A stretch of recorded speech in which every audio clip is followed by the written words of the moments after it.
1989 ये वो साल था जब से एक न्यू एरा शुरू होने वाला था, एनीमे एरा, जिसकी शुरुआत होती है ड्रैगन बॉल से और ये रिलीज होती है एक इंस्टेंट हिट हो जाती है क्योंकि उस वक्त के लोग वही पुरानी मूवीज विद प्रिडिक्टेबल प्लॉट देख देख के थक चुके थे। अब उन्हें कुछ नया देखना था और उनकी इसी बुक को ड्रैगन बॉल मिटाती है। अब ड्रैगन बॉल से इंस्पायर होकर काफ़ी सारी एनीमे और मांगा पब्लिश होने लगती है और फिर हमें मिलती है बिग 3। अब बिग 3 से इंस्पायर होकर और भी एनीमे रिलीज होने लगती है। फिर आते हैं हाजामे इसायामा जो कि 1945 के बाद 2011 में न्यूक्लियर बॉम्ब गिरा देते हैं।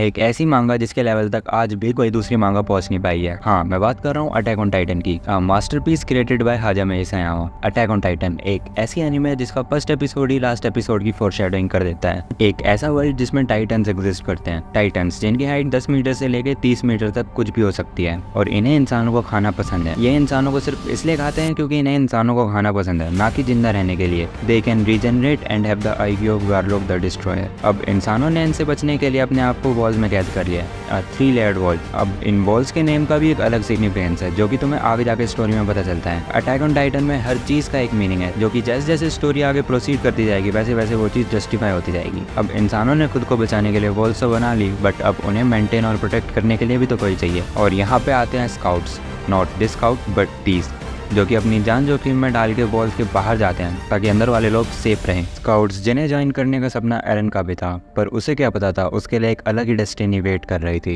एरन को क्या पता था कि जो उसकी स्माइल फर्स्ट एपिसोड में थी वो उसकी लास्ट रियल स्माइल थी, क्योंकि उसके बाद से उसकी स्माइल फेड होती हुई चली जाती है, जो कि लाजमी है क्योंकि अगर वही सारे डिसीजंस तुमको लेने पड़े जो कि एरन ने लिए अपनी जर्नी में, तो शायद तुम भी कभी स्माइल ना कर पाओ। फिर चाहे अपने कैप्टन या बेस्ट फ्रेंड में से किसी को चूज करना हो या फिर डीना फ्रिट्स के टाइटन को अपनी माँ की तरफ डाइवर्ट करना ताकि आगे जाके उसे और पैराडाइज आइलैंड वालों को फ्रीडम मिल सके, जो कि मिलती भी है, but at the cost of 1.6 billion lives. The child you see here is the same child from this scene. And Eren का ऐसा रिएक्शन देख के अंडरस्टैंडेबल है कि उसने अपने कंधों पे जो रिस्पॉन्सिबिलिटी ली है वो उसका वेट शायद खुद ही बेयर ना कर पाए, इसीलिए तो वो थ्रू आउट द रम्बलिंग अपनी आइज को क्लोज रखता है ताकि वो लोगों का पेन ना देख सके। And when the rumbling was happening, Eren चाहता तो अपनी फाउंडिंग टाइटन्स की पावर को यूज करके अपने फ्रेंड्स को रोक सकता था ताकि वो उसके पास आके उसे रोक ना पाए, बट वो ऐसा नहीं करता, which shows he really care about his friends and their freedom। और क्या पता एरन ने उनको जानबूझ के ना रोका हो ताकि वो आके उसे रम्बलिंग करने से रोके, cause the life of 1.6 billion people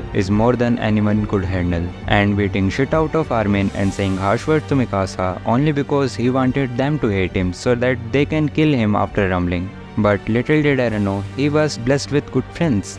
eight starting the story feel straight, but जैसे जैसे तुम आगे बढ़ते जाओगे तुम्हें रियलाइज होगा कि इसकी स्टोरी कितनी डीप और डार्क है, क्योंकि एंड आते आते तुम डिसाइड ही नहीं कर पाओगे कि कौन सही है। एरन का पूरी दुनिया को खत्म करने का प्लान था कि पैराडाइज आइलैंड वाले जी सके, या फिर ज़ीक का यूथनाइजेशन वाला प्लान जिससे पैराडाइज आइलैंड वालों की पॉपुलेशन इंक्रीज होने से रोक दी जाए और वो नेचुरली सारे मर जाएं। The best thing about Attack on Titan is it that you can't predict it, which makes you realise how vast the person can imagine. Anime where plot is so good that none of the characters never actually needed plot armor because it didn't exist in the world of Attack on Titan। Foreshadowing so good that it's happening in front of you and still you can't predict it। That is the level of Hajime Isayama, who created an anime of 94 episodes and packed everything into it। इसीलिए तो ये IMDb की top rated series में भी top करती है। A story so complex and deep कि अगर तुमने इसे सिर्फ देखने के लिए देखा तो तुम्हें कुछ घंटा समझ नहीं आने वाला कि इस कैरेक्टर ने यहाँ पे यही डिसीजन क्यों लिया, कुछ और भी तो ले सकता था, but you are watching nudity so every action has a meaning that you have missed। One of the best plot twist was given so casually that you start thinking, are they joking? Mikasa was so badass that the MAPPA has to create an anime original blood drain scene for her। Fighting scenes in this anime will literally give you goosebumps। फिर चाहे वो एरन versus Warhammer Titan हो या फिर Irwin का suicide plan, और अपने captain लीवाई को कैसे भूल सकते हैं। Side characters like captain Levi and commander Erwin has personality and testosterone level so high कि अगर उन्हें एक बार एंड्रूटेट भी देखे तो शर्मा जाए। If you haven't watched this anime I will highly recommend you to watch it, because Eren का फर्स्ट एपिसोड में मिकासा के हाथों उठना और लास्ट एपिसोड में मिकासा के हाथों में लास्ट ब्रेथ लेना, and when Eren open his eyes just to see Mikasa for the last time.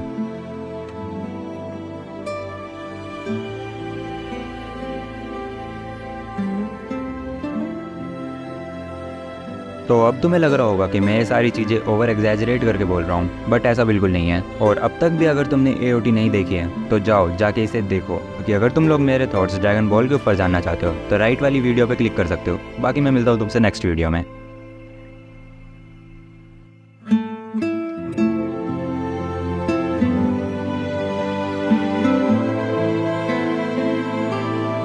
है।